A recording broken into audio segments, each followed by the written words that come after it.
ప్రియమైన భారతీయులారా, నేను మీ నవీన్. మీరు తలుచుకుంటే ఎన్నో వీడియోలు సంచలనం చేశారు, ఎన్నో వీడియోలు పెద్దగా పాపులర్ అయ్యేటట్టు చేశారు. సో దయచేసి దేశానికి మంచి చేయాలి, గ్రామానికి మంచి చేయాలనుకునేటువంటి వాళ్ళ వీడియోలు కూడా దయచేసి షేర్ చేయండి, వాళ్ళ పేజీలను ఫాలో అవ్వండి.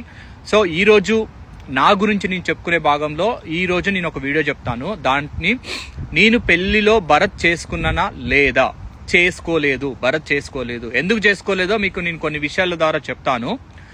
నేను బాగుపడితేనే దేశం బాగుపడుతుంది అనే దాంట్లో నేను గట్టిగా నమ్ముతాను. అయితే ఇదే విషయంలో నేను భరత్ చేసుకోలేదు. ఎందుకు చెప్తున్నానంటే, వన్స్ మ్యారేజ్ అయ్యాక నేను మా విలేజ్కి వచ్చాక, అమ్మాయి వాళ్ళ విలేజ్ నుంచి మా విలేజ్కి వచ్చాక డైరెక్ట్ నేను మా ఇంటికి వెళ్ళాను. మా పేరెంట్స్ దగ్గర నుంచి కానీ, మా ఫ్యామిలీ మెంబర్స్ నుంచి కానీ, లేకపోతే మా ఫ్రెండ్స్ దగ్గర నుంచి కానీ, లేకపోతే అమ్మాయిల సైడ్ వాళ్ళ పేరెంట్స్ దగ్గర, ఫ్యామిలీ మెంబర్స్ నుంచి కానీ చాలా ప్రెజర్స్ వచ్చినాయి.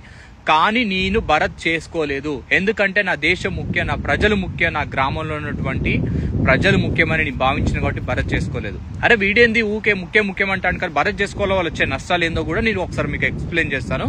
చూడండి, భరత్ చేసుకోవడం వల్ల రియల్ ఇన్సిడెంట్స్, అమ్మాయి హార్ట్ అటాక్ వచ్చి చనిపోయిన సిచ్యువేషన్ చాలా మంది ఉన్నాయి. మనం ఒక హ్యాపీ మూమెంట్ ని సాడ్ మూమెంట్ లాగా కన్వర్ట్ చేయకండి. అమ్మాయి చనిపోయిన సిచ్యువేషన్స్ ఉన్నాయి, సౌండ్ వల్ల అబ్బాయి కూడా చనిపోయిన సిచ్యువేషన్ ఉంటాయి. ఎందుకంటే పెళ్లి వల్ల మనం చాలా పనులతోటి చాలా స్ట్రెస్ఫుల్ అయి ఉంటాము, అన్నం తినకుండా చాలా వీక్గా ఉంటాము. ఆ టైంలో విపరీతమైన సౌండ్ పెట్టడం వల్ల చాలా నెగిటివ్, అంటే సాడ్ సిచ్యువేషన్స్ లాగా కన్వర్ట్ అయిన, హ్యాపీ సిచ్యువేషన్ ని సాడ్ సిచ్యువేషన్ లాగా కన్వర్ట్ అయిన ఎన్నో ఇన్సిడెంట్స్ ఉన్నాయి. అయినా కానీ అవేర్నెస్ లేకపోవడం వలన, లేకపోతే నేను భరత్ కంపల్సరీ చేసుకోవాలి, నా దేశం నాకు ఎక్కడ పోతే నాకేంది అనే ఒక ఉద్దేశంతో, అంటే బాధ్యత రహితంగా మనం ఎప్పుడైతే ఇలా ప్రవర్తిస్తూ ఉంటామో. అండ్ ఇంకోటి ఏంటంటే, మన విలేజ్లో ఉన్న వాళ్ళు కూడా చాలా మంది హార్ట్కి సంబంధించిన పేషెంట్స్ ఉంటారు, చాలా మంది ఇంకా వేరే విధంగా సౌండ్ తోటి ఇబ్బంది అయ్యేటువంటి వాళ్ళు చాలా మంది ఉంటారు. సో వాళ్ళందరి గురించి కూడా ఆలోచించండి. మీరు పెళ్లి చేసుకుంటే భరత్ చేసుకోవాలా లేదా అనేది దయచేసి ఆలోచించండి.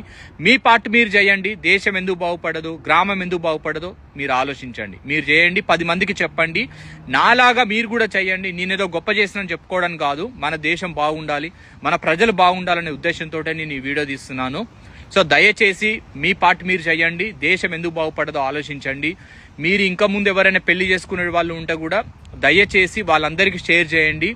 అండ్ ఇంకోటి ఏమైందంటే, లేదు నేను కంపల్సరీ భరత్ చేసుకోవాలి అని మీరు ఆలోచన ఉన్న వాళ్ళు విత్ ఇన్ ద సౌండ్ లిమిట్లో ఫ్యామిలీ మెంబర్స్ తోటి మీ ఇంటికి వెళ్ళాక సౌండ్ లిమిట్లో చేసుకోండి. నా వీడియో మీకు నచ్చినట్లయితే లైక్ చేయండి అండ్ నా పేజ్ని కూడా ఫాలో చేయండి. మీరు కింద కామెంట్స్లో పెట్టండి నా వీడియో ఎలా ఉందని, దాన్ని బట్టి కూడా నేను రెస్పాండ్ ఇస్తూ ఉంటాను. Thank you.